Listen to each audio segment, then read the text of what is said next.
So welcome, Susanna and Rigny and Sarah, and Alexi and Stephanie. Thanks for coming.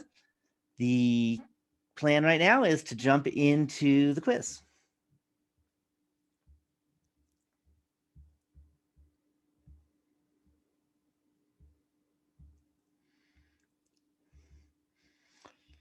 Okay, so here's a quiz. And it says consider the function f of x equals x times 1 plus x squared to the negative 2. Find a power series centered at 0 for this function. Hint, first find the integral of this function. Okay, so if you don't find the integral of this function, you pretty much have no hope. So what is the integral of x times 1 plus x squared to the negative 2? What's the technique we need to use to integrate?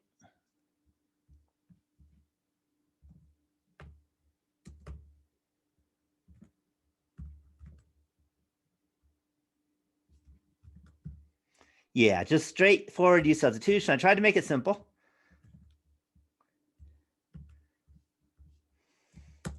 So you're going to get u equal 1 plus x squared.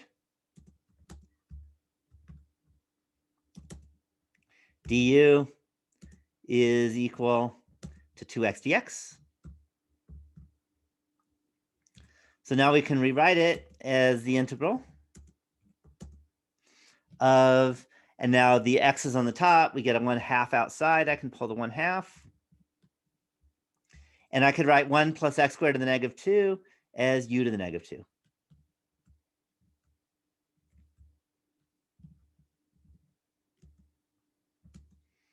And negative 2 plus 1 is negative 1. So we get negative 1/2 u to the negative 1. And then just resubstitute. And that's negative 1/2 times u to the negative 1. Again, u is 1 over 1 plus, u is 1 plus x squared.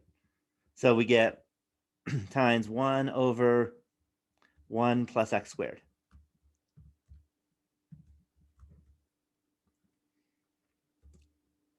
Okay, and there's a plus c, but we actually don't need the plus c. We'll play around with it. I'll write plus c for now, but we'll see it. We'll deal with it. Any questions? Any questions so far?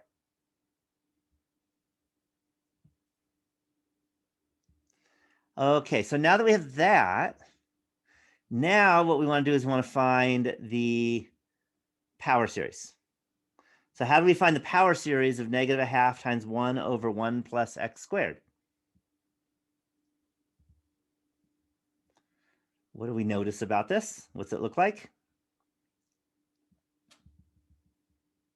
Yeah, this is definitely a geometric series. So we have the summation. And if I don't write it, I mean 0 to infinity. And we can pull the 1/2 out if you want, or the negative 1/2.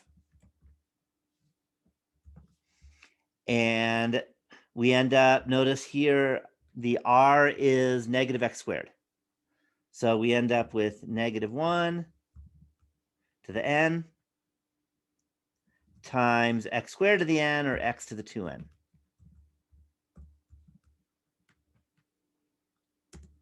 There's still a plus c, and we'll deal with that a little later. Any questions so far?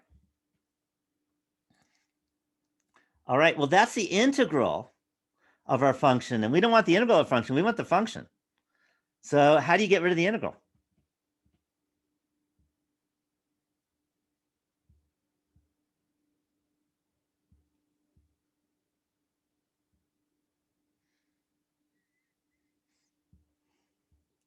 So hopefully you remember from calculus, how do you get rid of an integral? Yeah, we take a derivative of both sides, and that kills the integral. And that's why the plus c goes away. You don't have to worry about the plus c because the derivative of plus c is 0. So that means that f of x is equal to the derivative. Well, it's going to be negative 1/2 sum. That doesn't change at all. Notice n is a constant. X is our variable. So it's negative 1 to the n. That doesn't change. And then the derivative of x to the 2n is 2n.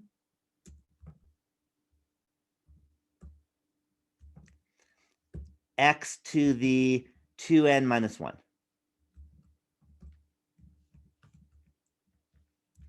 Any questions on question 1 of the quiz? Any questions?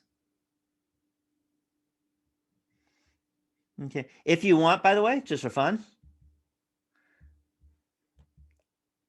if you want to make it a little prettier, you can. It's not necessary for the quiz.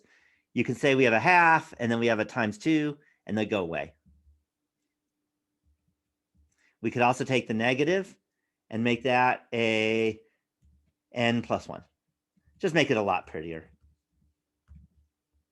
And then the 2's gone. Okay, but that's not necessary. I would never take off points for that because, as you mentioned, that's not calculus, but it's good to know how to do that. Any questions at all on question 1? Never hard to watch, right? Much harder to do. Okay, let's go to question 2. And question 2 is a true-false question. Okay, 2 of them actually. So answer the following true and false. Explain why your answer is correct. So the first one, if f of x equals the summation n equals 0 to infinity of an x minus 4 to the n, and g of x equals summation n equals 0 to infinity of bn x minus 4 to the n, and they both have an interval of convergence at 3, 5, and they diverge elsewhere, then if you look at h of x, which is a summation n equals 0 to infinity of an plus bn x minus 4 to the n, also has an interval of convergence 3, 5, and diverges elsewhere. Is that true or is that false? It's something I mentioned 2 days ago. Doesn't make it easy. So what do you all think?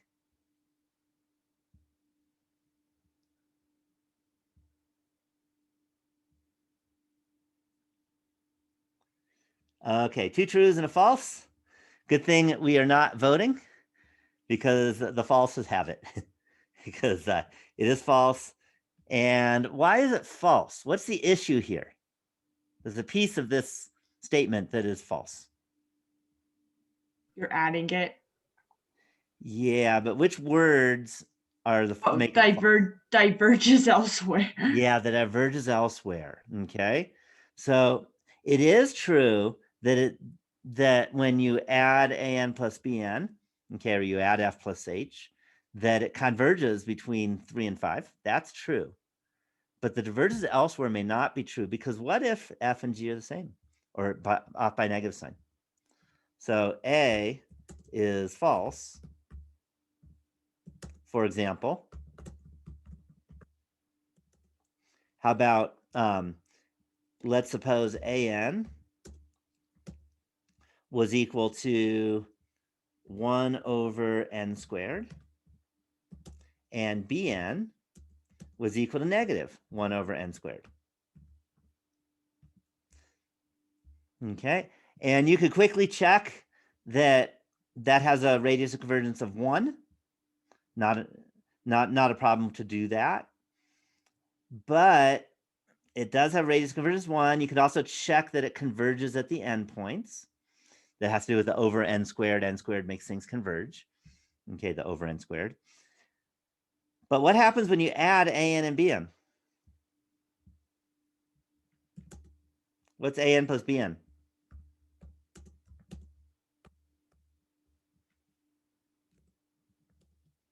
Very simple. Yeah, 0. And the sum of 0 converges everywhere. Just to 0. Any questions on that? So that's the easiest example to write down. So it's false because the theorem tells you that if it converges between 3 and 5, it still converges between 3 and 5 when you add them up. But it doesn't tell you that if it diverges and you add, you still diverge. Any questions on that? Okay, B. So B is if f of x equals a summation n equals 0 to infinity of a n x to the n converges at x equals 5, then the integral of f of x, which is equal to the summation n equals 0 to infinity of a n over n plus 1, x to the n plus 1 plus c converges at x equals 5. Is that true or false? True, because of the radius of convergence. Yeah, it's true for that and one more thing. So it's true. First, integration does not change the radius of convergence. Okay, that was a theorem we had 2 days ago.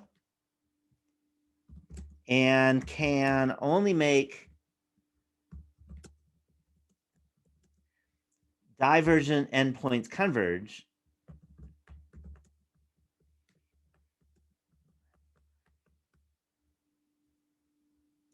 so if we start with convergence, we stay converging.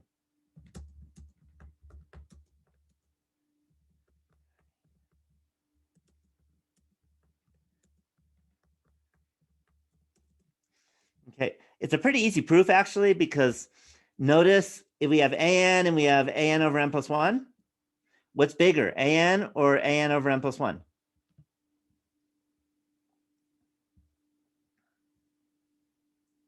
That's supposed to be obvious for n large. Yeah, the first is bigger. Okay, so we can also see this by the direct comparison test and pulling out an x. Right? You can always write x to the n plus 1 as x to the n times x, and x is a constant in terms of n, so you can pull the x out of the sum, so the n plus 1 is not an issue for the power. Any questions? Any questions at all on this quiz?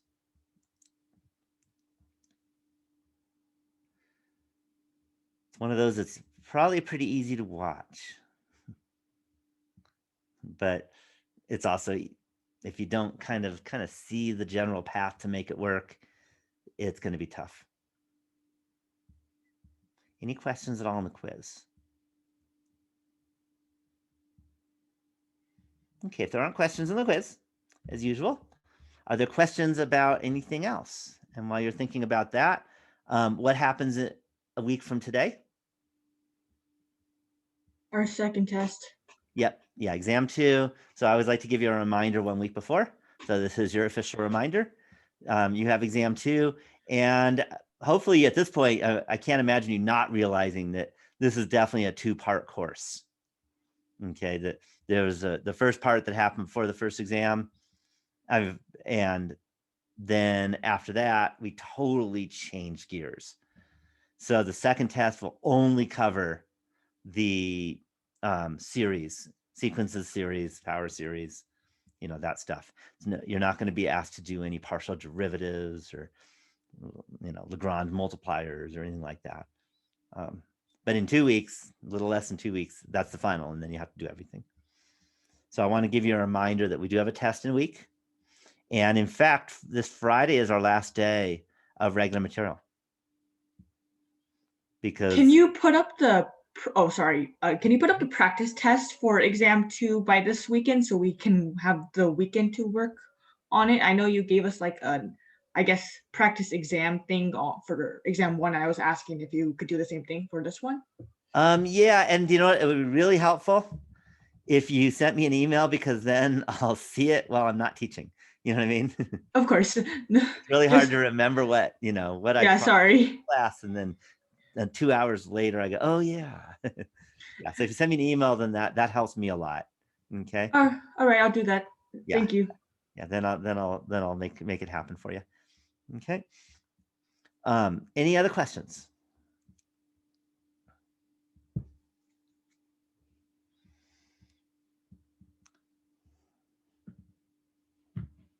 Okay, if there aren't any questions, then why don't we go to what we're talking about today? And the first thing we're going to be looking at is something you looked at if you took our series in our order. You actually looked at it in October, and that is a tangent line. What does a tangent line do? If you have a function, what's the point of a tangent line?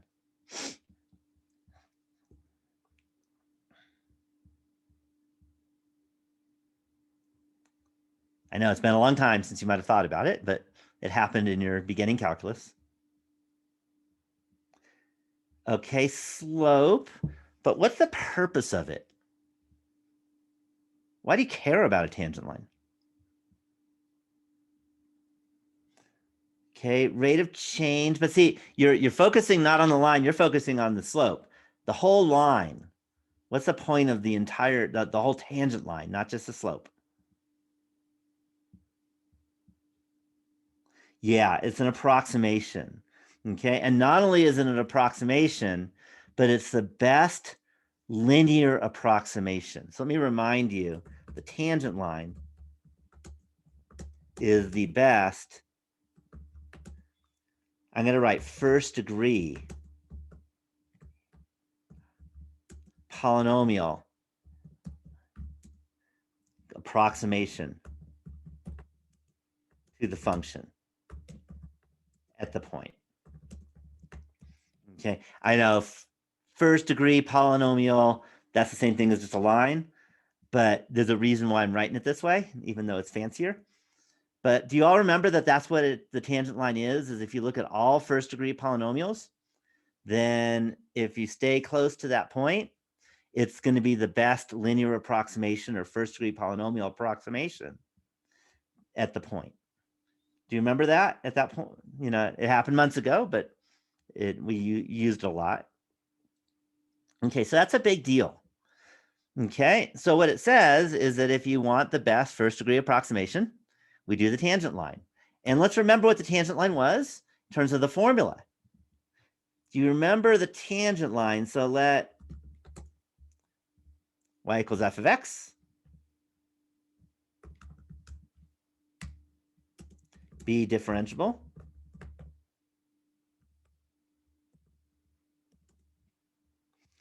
Then the tangent line,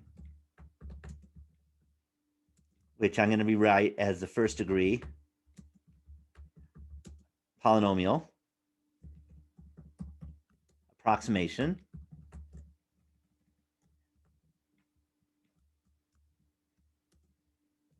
is y equals. Who remembers what the equation of the tangent line is?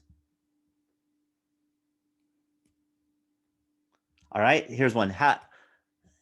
Who remembers what the slope of the tangent line is? Okay, and let's say at x equals a.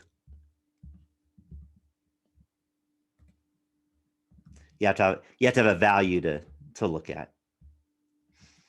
So who remembers what the slope of the tangent line is? I hope you all do. You're all supposed to know that one. That was very important.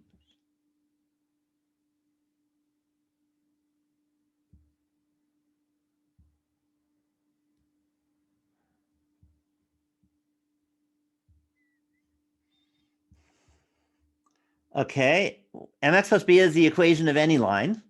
But what about the slope of the tangent line? That was like the main point in first quarter calculus. What's another word for the slope of the tangent line?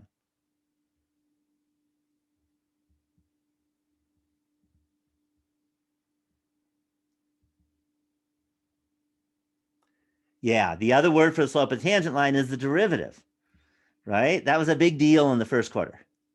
So in particular, we know the slope of the tangent line was the derivative, and we're plugging in x equals a. And we know it goes through the point a comma f of a. So we could say, using the point slope formula, you could say y minus f of a equals the slope, which was f prime of a times x minus a. Or y equals f of a plus f prime of a times x minus a. Do you remember this happened? This is a major equation that happened in first quarter calculus. How do you find the equation of the tangent line? And that's how you find it. You find the slope by taking the derivative, and then you know that it goes through the point a comma f of a. So you use a point slope formula, and then you can quickly figure out what you got. Any questions at all on just this little review here? All right, so now it's time to get a better approximation. Again, if you have a tangent line approximation, that's pretty good, but most curves aren't that linear and it goes off pretty fast. So if you want a better approximation instead of a tangent line approximation, what might you try? Instead of a first degree polynomial approximation, what could you try? Any thoughts?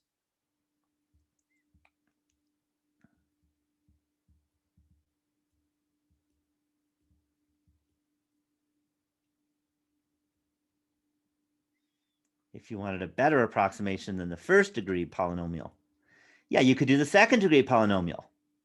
All right. And the second degree polynomial approximation would be better than the first degree polynomial approximation. If you want better than the second degree, what would you do? It should be obvious.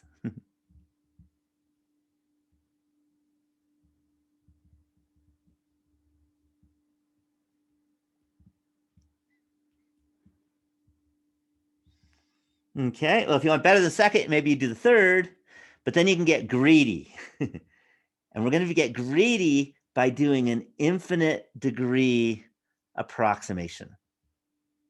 I'm going to put that in quotes, approximation. Okay, at least I'm going to say it in quotes. So what we want to do is we want to say that f of x, well, we want it to be, well, we can start out with the f of a, and then plus, we know it's going to be f prime of a times x minus a, and then plus, well, we're going to do a second degree approximation, and we don't know what goes in front of the second degree right away. We'll figure it out. But we can say that's going to be some, let's call it C,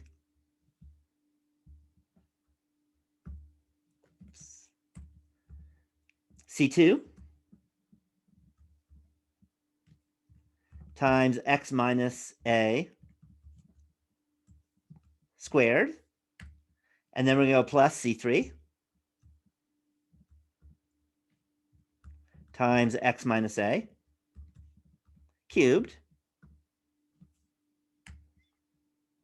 And then we're going to go plus C4 times x minus a to the fourth.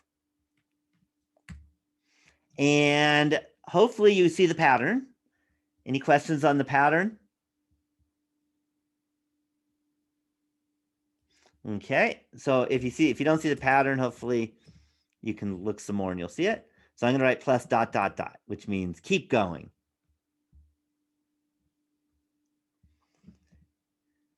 Any questions so far?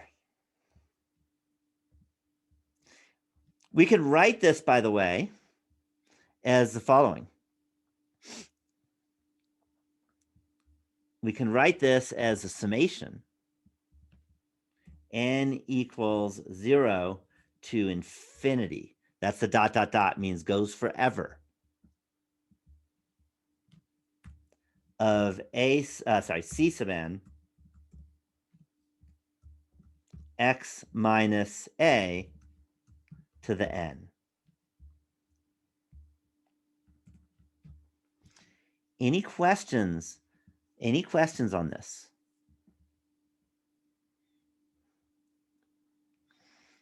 All right, now we want it to be such a good approximation that it's actually equal. So I'm just going to write equal. So now the big question is, how do we get C2, C3, C4, and all the rest of them? Any questions on that? What do we notice for C1? That was the first derivative. Any guess on what C2 might be?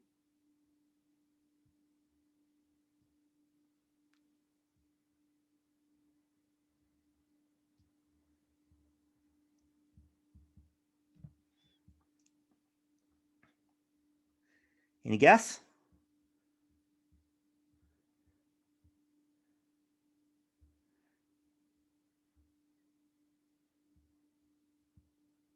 Okay, right. The guess would be a second derivative, and it turns out it doesn't quite work.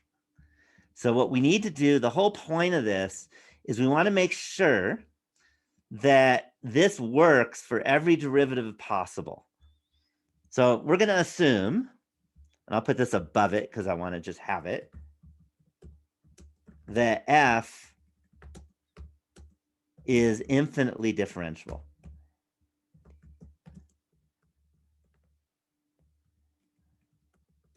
At x equal a.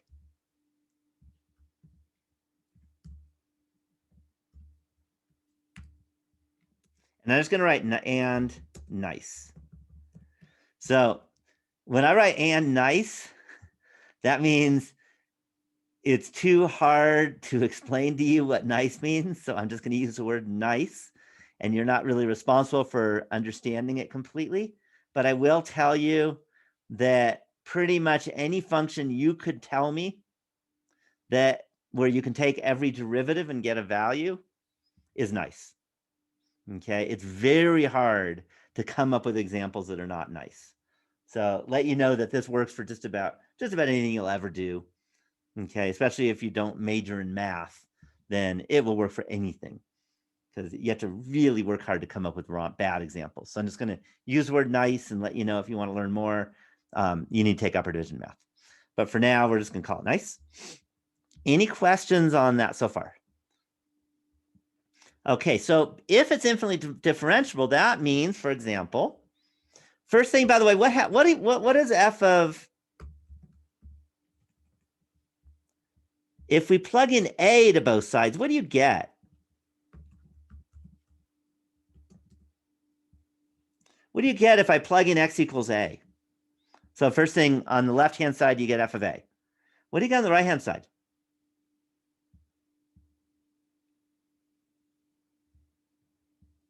You get a whole lot of zeros, except there's one thing that isn't zero. What do you get on the right-hand side? You get f of a.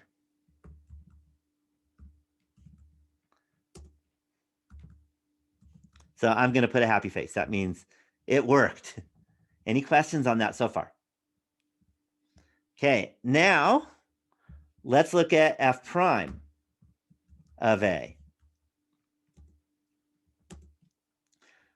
Well, if you plug in if you look at f prime of a, well, again, the derivative of f of a is 0, because f of a is a constant. Do you all agree?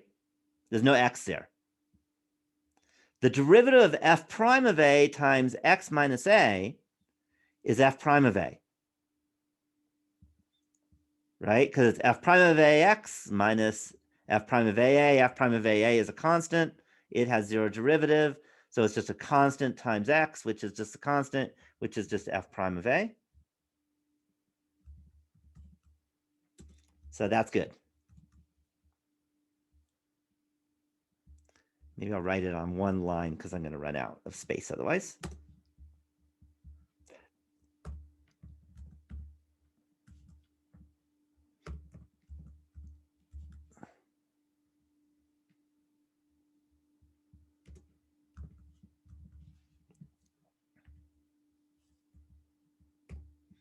Okay, now we got to get to the second derivative. That gets more interesting. Let's look at f double prime. of A.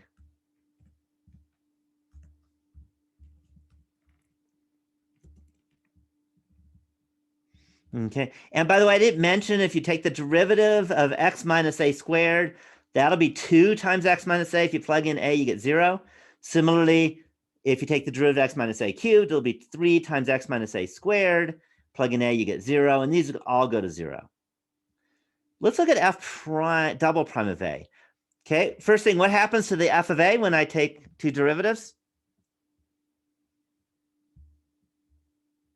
So I want to make sure you're all following. If I take 2 derivatives of f of a, what do I get?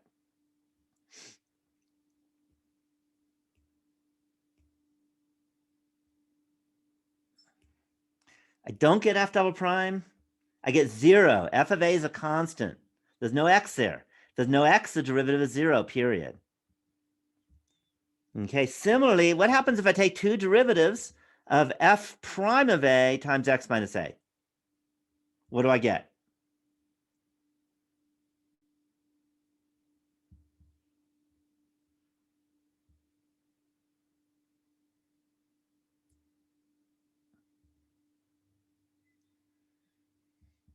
Yeah, I also get 0 because it's just an x to a first degree. Second derivative is going to be 0. Now comes the more interesting part. What if I take 2 derivatives of c2 times x minus a squared?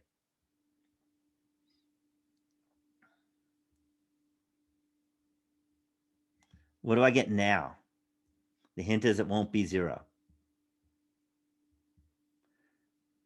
What if I take the second derivative of a constant times x minus a squared? And then plug in a, but you'll find out it doesn't matter. Okay, it's actually, I mean, technically it's a polynomial, but it's very nice. I'm looking for the, exact answer in terms of the letters I've got here. Right? If you take the first derivative, you get twice times x minus a times c2. And then the derivative of twice times x minus a is 2. So I just get 2c2. Anyone lost on that?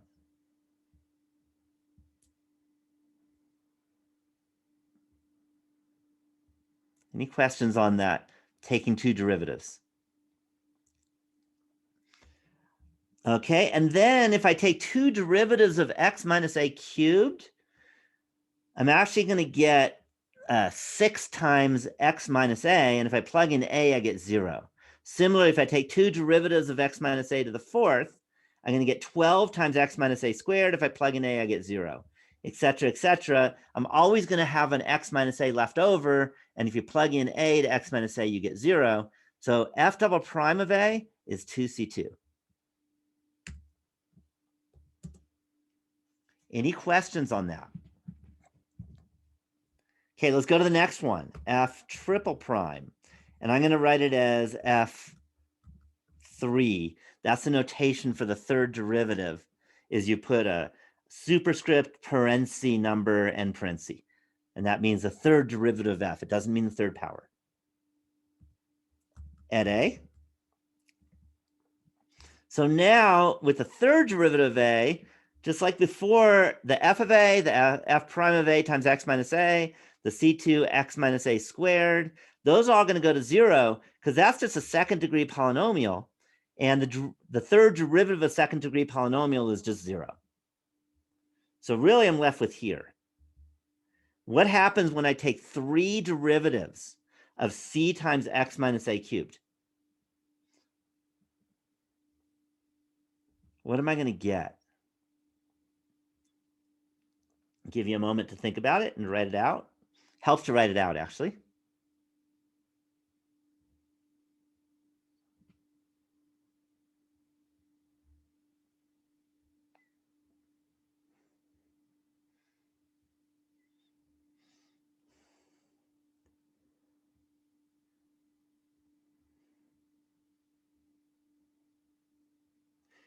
Yeah, 6c3. Okay, the c3 is still there. It's a constant. Constants in front of a function stay constants. But yes, it's true it's 6, but actually I want to not do arithmetic.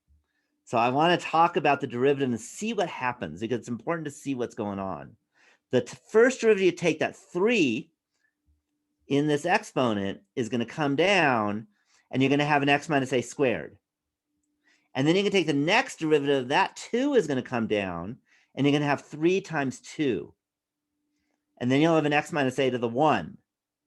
And then take another derivative, the 1 is going to come down, and you're just going to get 3 times 2 times 1. So we're going to get 3 times 2 times 1 times C3. For some reason it left the equation. There we go. 3 times 2 times 1, C3. And the reason I'd rather write it that way is so we can see the pattern.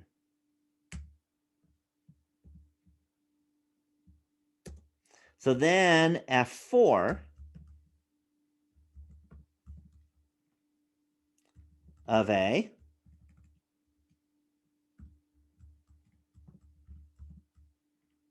is equal to, so what's going to happen now when we take 4 derivatives? And the hope is you can see the pattern.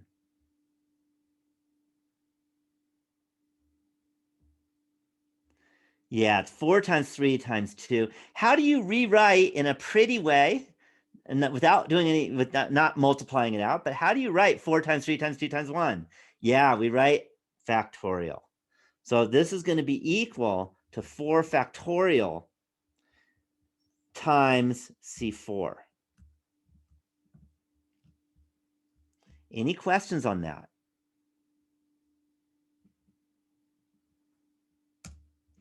So now we can actually do some solving, and we can say that, let me just do it for C4 and then I'll do it more general. C4, to make this work, because we want this to work, is going to be the polynomial, the fraction, 4th derivative,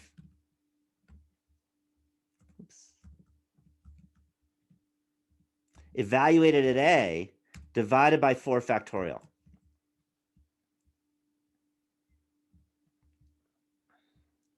Any questions at all on kind of rewriting and finding C4?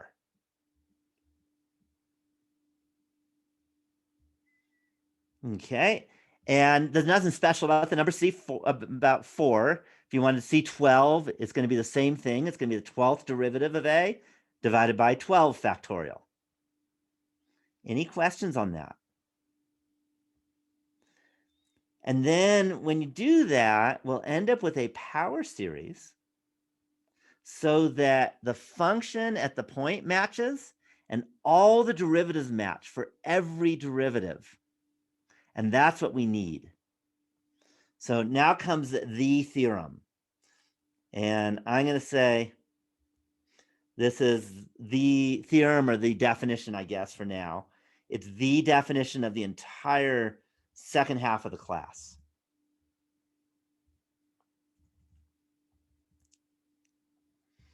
And that is, if all the derivatives of f of x exist at x equals a, then the Taylor series for f of x at x equals a is the summation from n equals 0 to infinity of the nth derivative evaluated at a divided by n factorial times x minus a to the n. And sometimes it's nice to see it expanded. That's f of a plus f prime of a times x minus a plus f double prime of a over 2 factorial times x minus a squared plus f triple prime of a over 3 factorial times x minus a cubed plus etc. So this is a really important definition. It's the definition of the entire second half of the class. Okay, and then because it's so important, and I guess there was another guy who also helped out figure this all out. If we're in the special case when a is 0, then we call it a Maclaurin series. And the nice thing about Maclaurin series is this x minus a just becomes x, because x minus 0 is x. So we can say the summation n equals 0 to infinity of the nth derivative evaluated at 0 divided by n factorial times x to the n. Any questions about the Taylor series and the Maclaurin series? Okay. So the big deal is that the Taylor series or Maclaurin series, whichever one to use, takes a function and turns it into a long polynomial, long meaning infinite polynomial. So the bad news is it's infinite, but the good news is it's a polynomial. And hopefully you know that calculus is really easy on polynomials, isn't it? Okay. In fact, if all you ever had to deal with was polynomials, do you know how easy last quarter would have been? What do you think? If your final exam last quarter was you only had to integrate polynomials, probably could have studied for 5 minutes. What do you think? Okay. And similarly with derivatives too, but especially integrals. Yeah. So it turns out that every function, every nice function, which again, every function you can imagine, can be written as a polynomial, as an infinite, as a Taylor series. And that means that you can always do this. So if you ever don't want to have to do some evil integration, we can just write down its Taylor series and then integrate using just the power rule for integration. So it's beautiful. Okay. Again, there's problems with it. The problems is sometimes the Taylor series is just rough to find. All right, so let's look at some Taylor series. So this is something I mentioned last time. Last time we talked about taking a function that looked like 1 over 1 minus x and writing down its power series. Do you remember doing that? Okay. Hopefully you remember doing that. Your quiz was on that, your part A. Okay. And then tweaking it a little bit and then getting a power series on that. The problem is not every function can be written in the form of a binomial series. Okay. You're not going to be able to, write everything as a 1 over 1 minus something. Okay. Or a over 1 minus something. So that's the bad news. The good news is we now have a big tool. So we can actually find the series for any function. I'm going to call them any nice function. So of all the functions you can think of that can't be written as a binomial, and that aren't just polynomials, because polynomials, they're just are, they are. What's the most important function there is in the world that can't be written as just a 1 over 1 minus something of all functions that isn't a polynomial? Yeah, e to the x. Okay, good. I had a feeling you guessed that. Check this out. I'm not a mind reader, but I knew you guessed e to the x because that is the most important. And so my example is find the Maclaurin series for f of x equals e to the x. Any questions on this? All right, so let me tell you what I recommend for a process. And it's something that you did when you first learned something else. So we're first learning about Taylor series. When you first learned about graphing a function, how did you graph a function? I know it's been a while. You were probably in 6th grade or something. Yeah, we did a table. Okay. So the first thing you learned is tables. And that's exactly what I recommend doing when we're trying to find a Maclaurin series or a Taylor series for a function. So I'm going to create a table. And then I think it's pretty easy to create a table.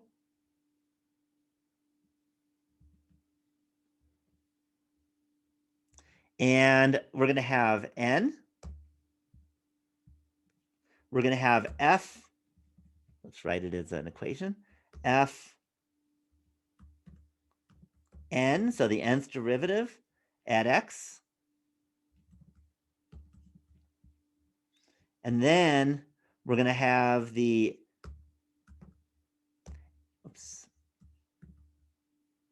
nth derivative at a.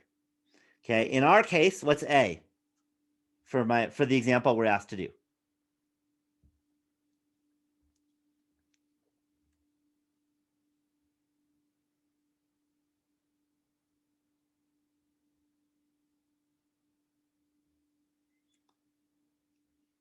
So what's a?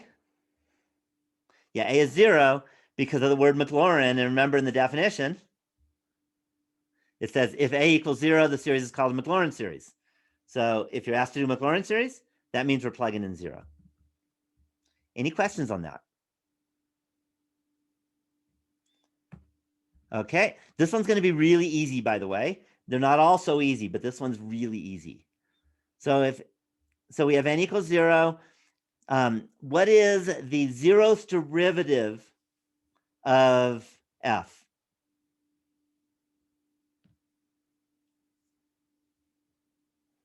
Yeah, it's e to the x. Okay, that's always just f. The 0th derivative is just f. So that's just e to the x.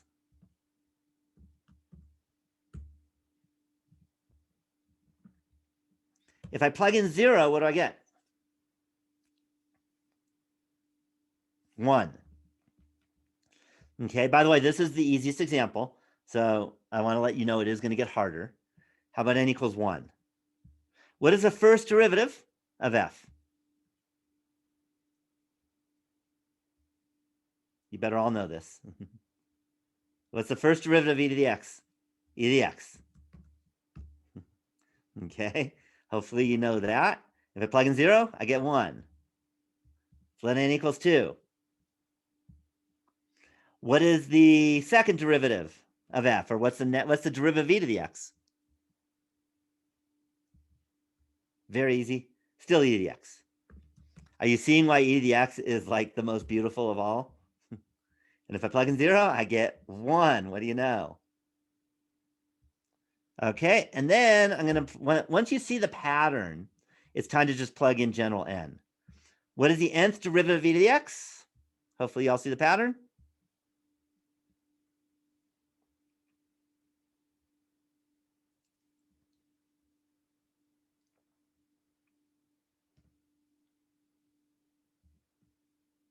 Yeah, e to the x. And if you plug in 0, you still get 1. So this is beautiful. It's like as easy as it gets. So now my Maclaurin series is the summation n equals 0 to infinity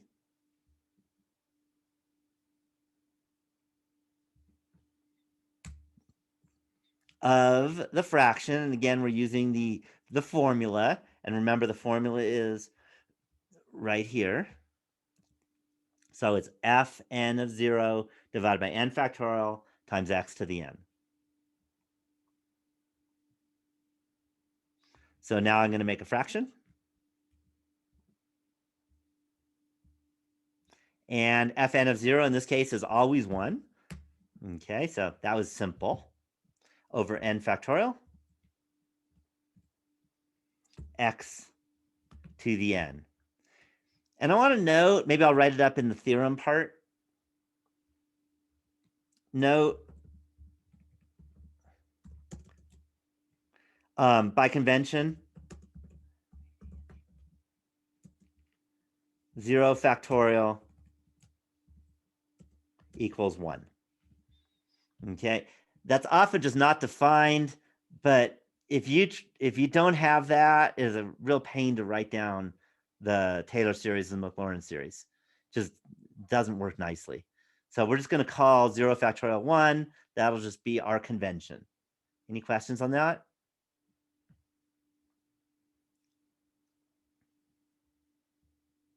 And there we have it.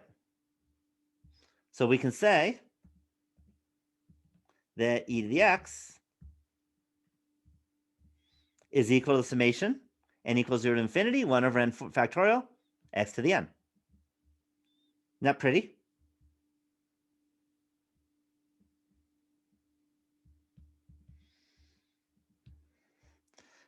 So I am actually going to put this in red. Do you remember my convention? What does it mean if I put it in red?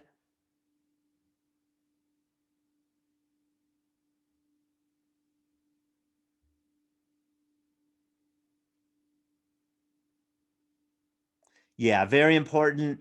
I strongly recommend you memorize this. And in fact, maybe I'll even do this just to really emphasize it.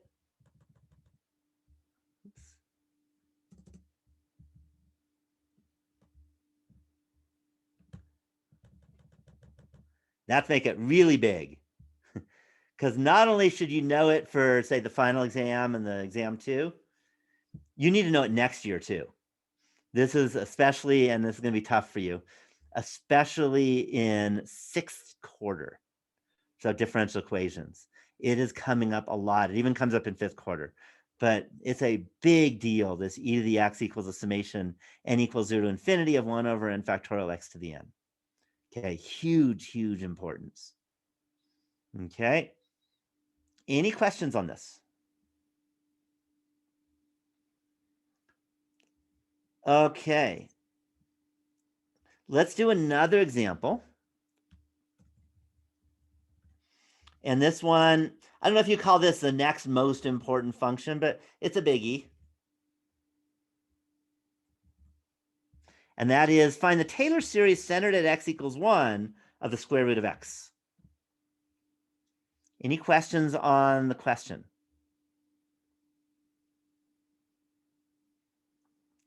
Why did I not give the Maclaurin series for this example? What's the issue in finding the Maclaurin series centered at x equals, so the Maclaurin series for the square root of x, which means centered at x equals 0?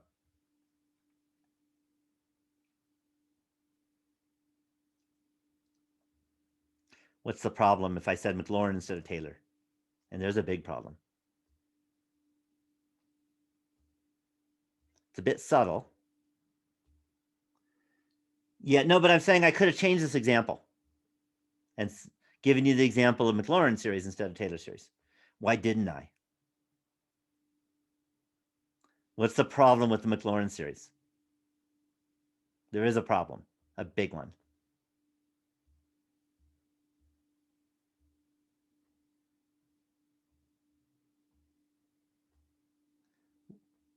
Yeah, in particular, if you take the derivative of root x, you get 1 over 2 root x, and if you plug in 0, it fails. So there is no Maclaurin series. There is no Maclaurin series for root x. Okay, if you can't take a derivative, then you can't do the series. So you can't even think about a Maclaurin series, but we can do a Taylor series. At x equals 1, there is no problem with the squared x. You can take as many derivatives as you ever want. At x equals 0, you got a problem. So this is an example where you really can't do a Maclaurin series. We have to do a Taylor series because Maclaurin is easier if you can usually, but in this case, you just can't do one. So what is the first step to find the Taylor series centered at x equals 1 of the square root of x? What was my suggestion that I did in the last example?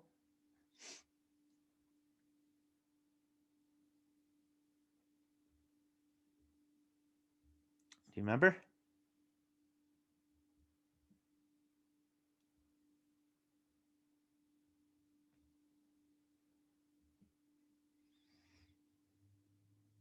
Yeah, we make a table. Okay. Make it a polynomial, good luck. Square root of x is not a polynomial, but we make a table is what we do. So let's insert a table. And this one I'm going to do a bunch of because it's going to take a while to see the pattern. Whereas 1, 1, 1, 1, it didn't take long to see that pattern. Okay, so let's start out. We're going to have n. We're going to have fn.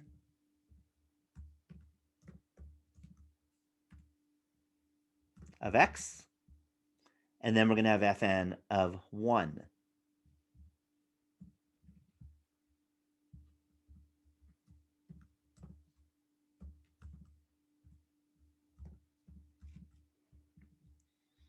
All right, if n equals 0, that's always the easy one, by the way. Then Fn of x, I'm going to rewrite root x as x to the 1/2 because it's prettier in calculus to do it that way. And if I plug in 1, what do I get?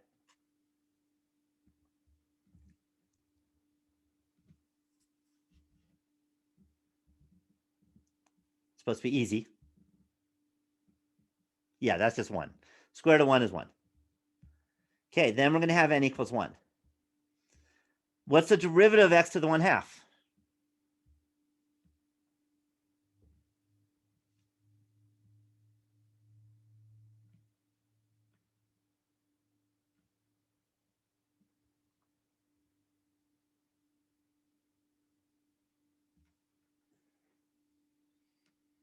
Yeah, 1/2 times x to the negative 1/2. And if I plug in 1, the good news about plugging in 1 is 1 to any power is just 1, so I just get 1/2. If I plug in 2, or not plug in 2, but if I find n equals 2, now take another derivative, you get 1/2 times 1/2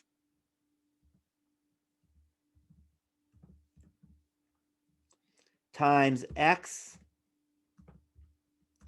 to the negative 3/2. And I want to give you a big suggestion. It's very, very tempting to write 1/2 times 1/2 as a fourth. The suggestion is don't write it that way. Okay, just write 1/2 times 1/2 as 1/2 times 1/2. Otherwise, the pattern is going to be really hard to see. So if we plug in 1 again, x to anything is 1, so I just get 1/2 times 1/2.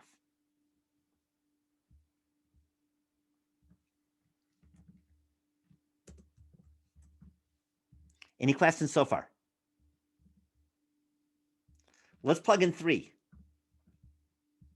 If I plug in 3 for n, or if I let n equal 3, I get 1/2 times 1/2. I'm going to copy and paste and change. I get 1/2 times 1/2 times, oh, do you know I lost a negative there? Sorry about that. Forgot the negative there.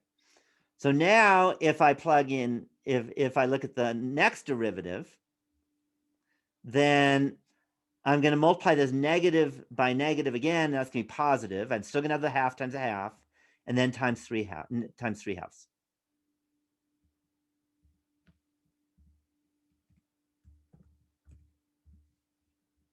And then x to the negative 5/2. And that's going to be 1/2 times 1/2 times 3/2. Or I'm going to rewrite this as a fraction. And the numerator is 3, and the denominator is 2 cubed. Because now I can notice that every time you take a derivative, you're going to get another 2 in the bottom. I forgot the negative here. Let's do 4, and then hopefully we'll see the pattern. So for 4,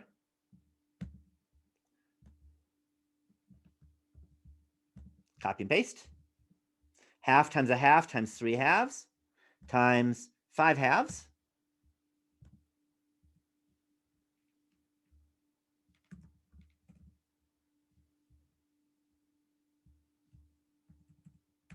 X to the negative 5/2. And then there'll be a negative.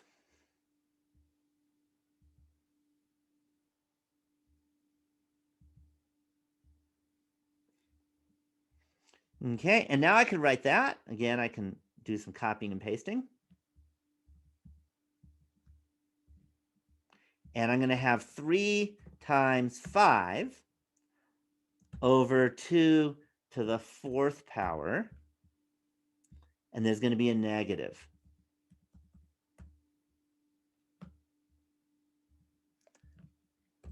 Anyone lost so far?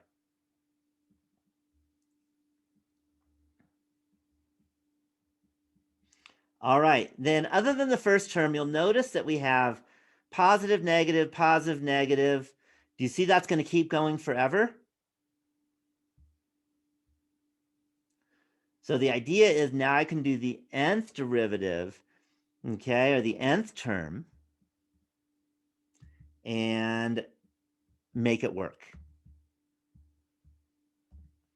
So we're not going to have negative, just negative. We're going to have -1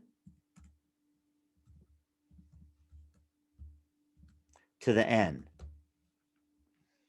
Okay, but -1 to the n doesn't quite work because the evens are negative and the odds are positive. So we need a +1. And then you're going to have 3 times 5. The next one will be 7 every time you're adding 2 to that numerator. In fact, I forgot to put a 7 there. So 3 times 5 times 7 times ...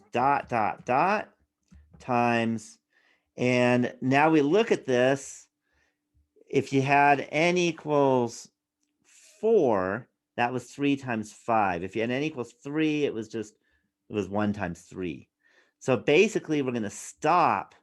These are odd numbers, and the way you write odd numbers is like a 2 something, 2 times an integer +1 or -1.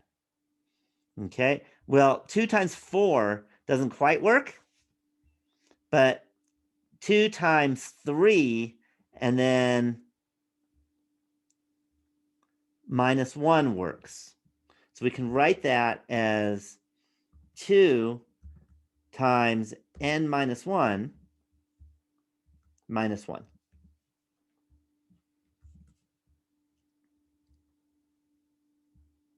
And now it's not 2 to the 4th anymore. It's going to be 2 to the n.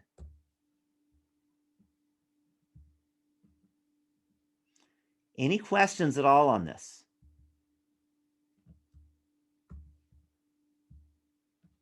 Okay, now we can write down our answer. Okay, do you see these get a lot more complex? I decided to give you a hard one. So let's write down our answer. And that is that squared x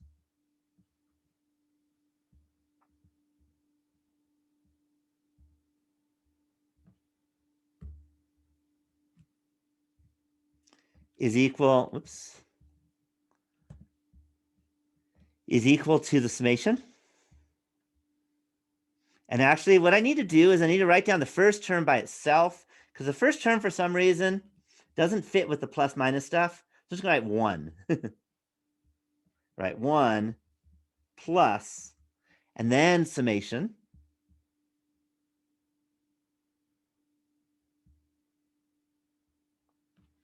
And then let's put this on its own page. So we can see it.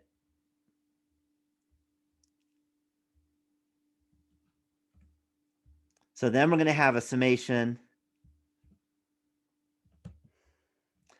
n equals 1 to infinity, because that first term was a little different, so you need to kind of separate it out.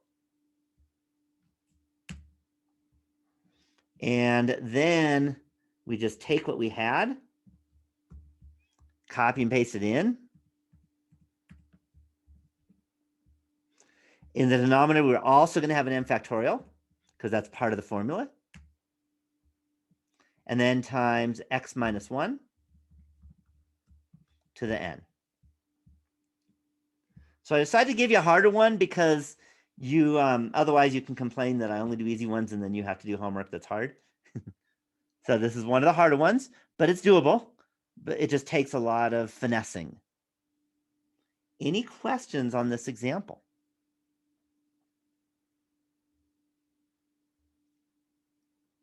Any questions? All right, so we now know e to the x. We now know square root of x. What's another really important function that isn't a, just a rational function or one of these that we just got? Kind of in your list of functions that you know of that you've had to deal with all the time. Okay, ln of x, but ln of x we kind of did already, because ln of x can be written as the integral of 1 over x, and then it's going to look binomial. Does that make sense? So that one could be done with binomial. Sine of x cannot be done with binomial. So let's do sine of x. Okay, and by the way, I can read your minds. I knew you'd say sine of x. I was worried about ln of x because ln of x really doesn't need what we're doing today. You could have done that on the quiz, for example. Okay, centered at x equals 1. You can't center it at x equals 0, though. Okay, so this one you can find a Maclaurin series. There's no problem with the derivative at 0. You can take as many derivatives as you want. So the Maclaurin series works. So I can pop in a table.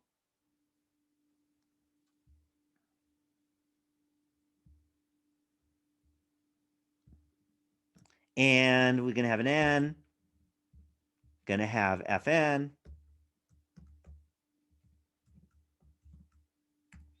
of x, and then we'll have fn of 0. Okay, these are actually pretty easy. The hard part is going to be to kind of understand how to write the pattern. So if n equals 0, then we just get sine of x. It's always just a function for the first one. What's sine of 0? You better all know.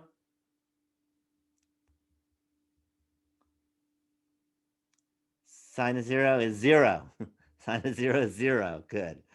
Okay. If n equals 1, you better all know the derivative of the sine of x. Yeah, that's the cosine of x. Cosine of 0 is 1. Okay, if n equals 2, then the derivative of the cosine of x is negative the sine of x. And plug in 0, you get 0. If n equals 3, I'm going pretty fast because this is supposed to be pretty easy. Then the derivative of negative sine of x is negative cosine of x. Plug in 0, you get negative 1. If n equals 4, and this gets interesting. The derivative, what's the derivative of negative cosine of x?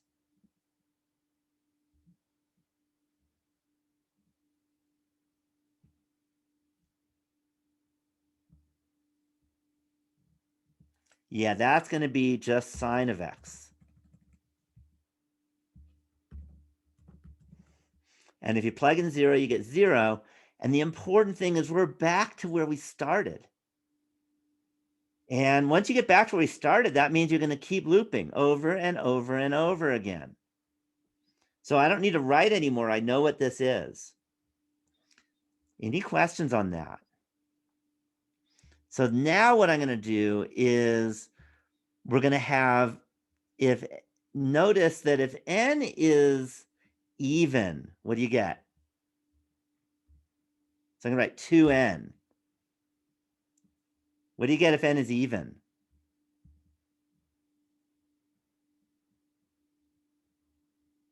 You just get 0. On the other hand, if n is odd, 2n plus 1. Okay, so if we have an odd, then we're going to get 1, negative 1, 1, negative 1. How do you write that?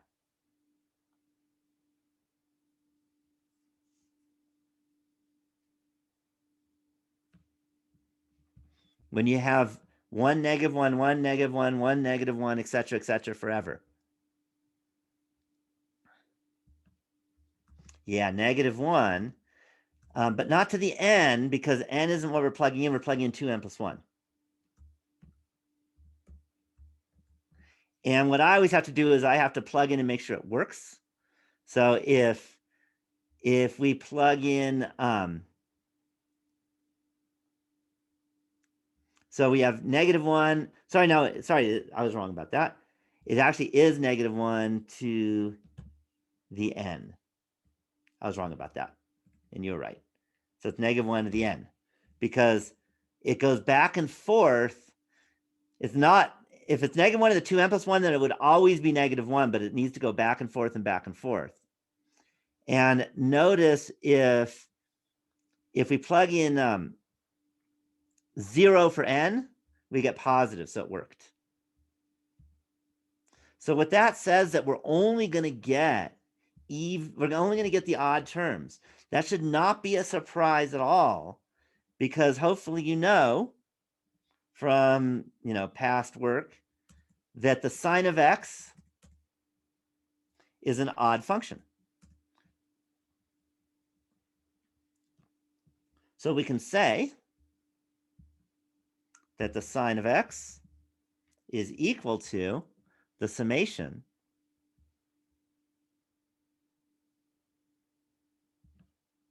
n equals 0 to infinity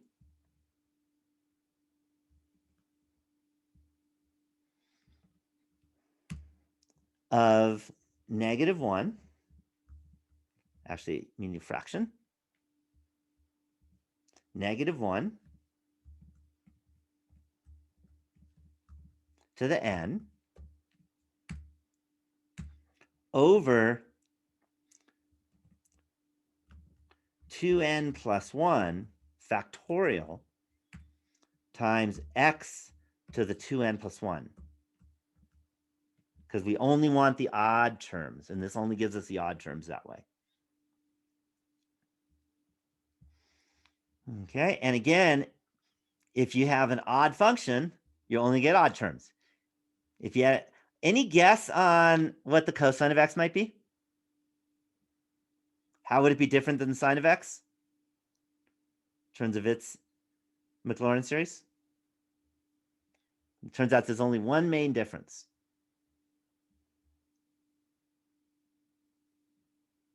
And the hint is the cosine of x is an even function.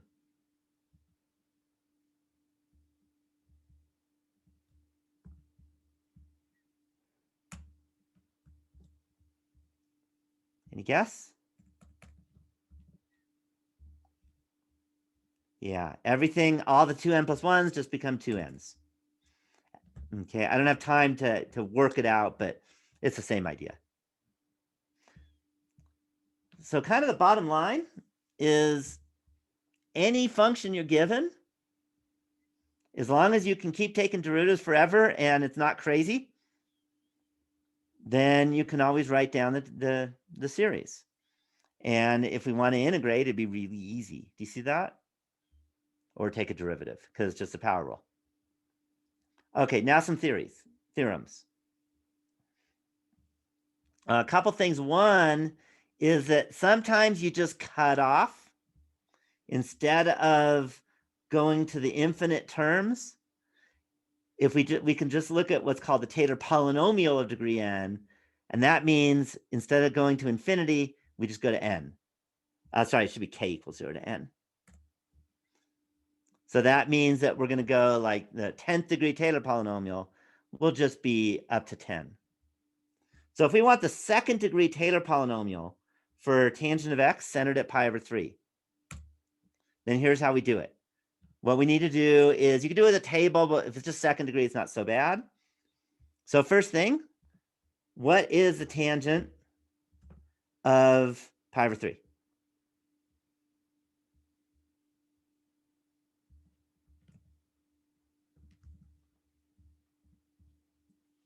What's the tangent of pi over 3? You're all supposed to know that.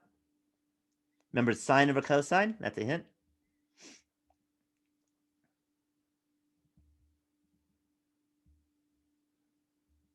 Y'all remember? Square root of 3? Because it's the square root of 3 over 2 over a half.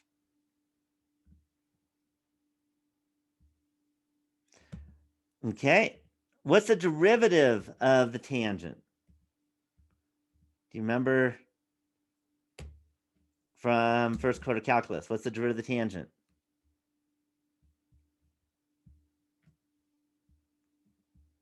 Yeah, secant squared.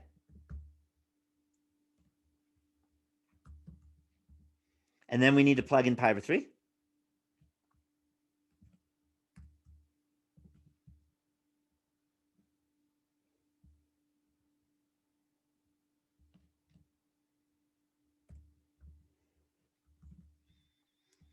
And what's the secant squared of pi over 3?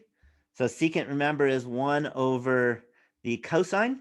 Cosine of pi over 3 is, do you remember? Yeah, 2 over the square root of root 3. Yeah, so it's root 3 over 2, and then 1 over that is 2 over root 3, but then we need to square it. So you get 4/3.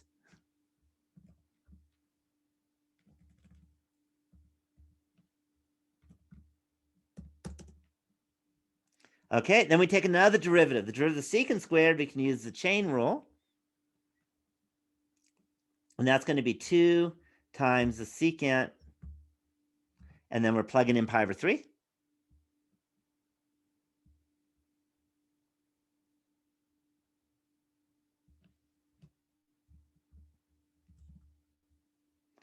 And then the derivative of secant is the secant tangent. So I'm going to have a secant squared times the tangent of pi over 3.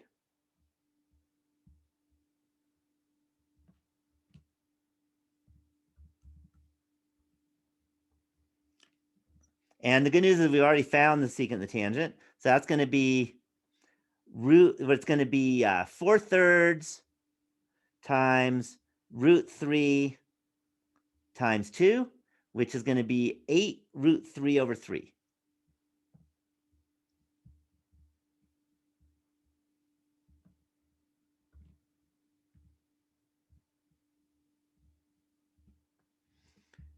And now we just put it together.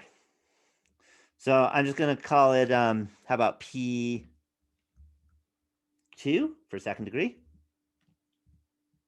Is just going to be, well, we plug in, and we're going to say root 3, because that was our first one. And then we're going to go plus, and then we'll have 4/3. In fact, let's write it this way.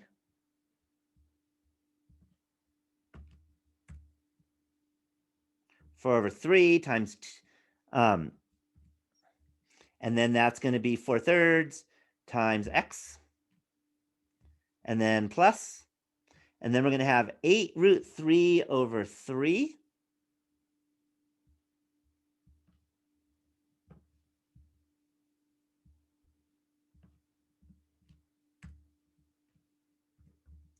Times 2 factorial times 2, and then times x squared.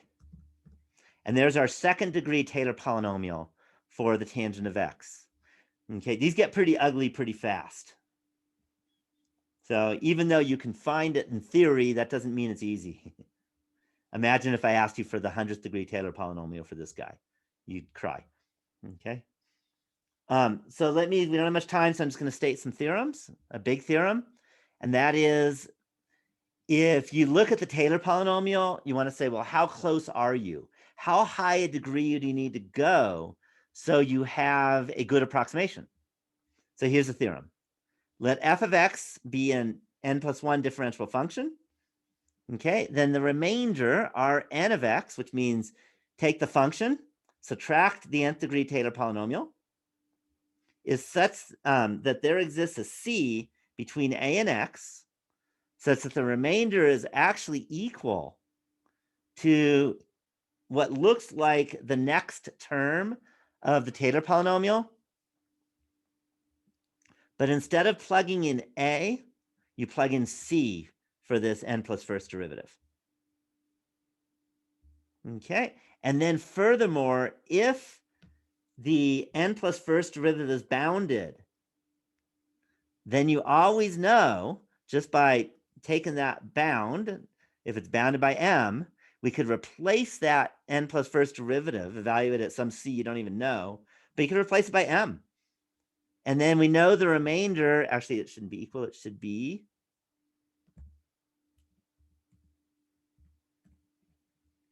less than or equal to. We know the remainder is going to be less than or equal to that bound over n plus 1 factorial, x minus a to the n plus 1. So that's the big theorem.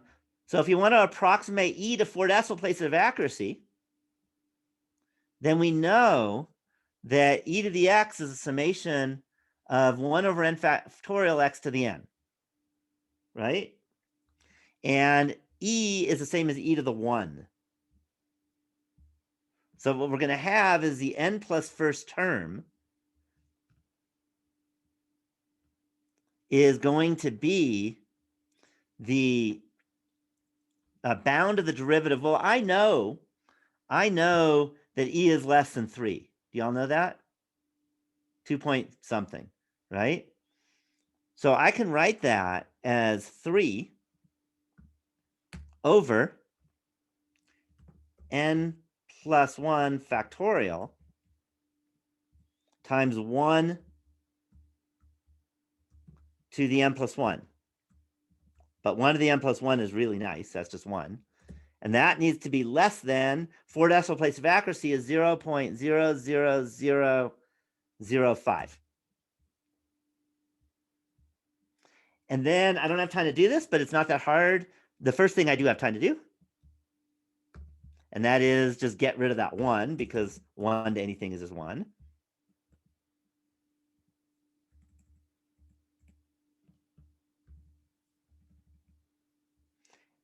And then you just say, well, let's try some n's and see what happens. So for example, if n is 10, it's going to be much smaller.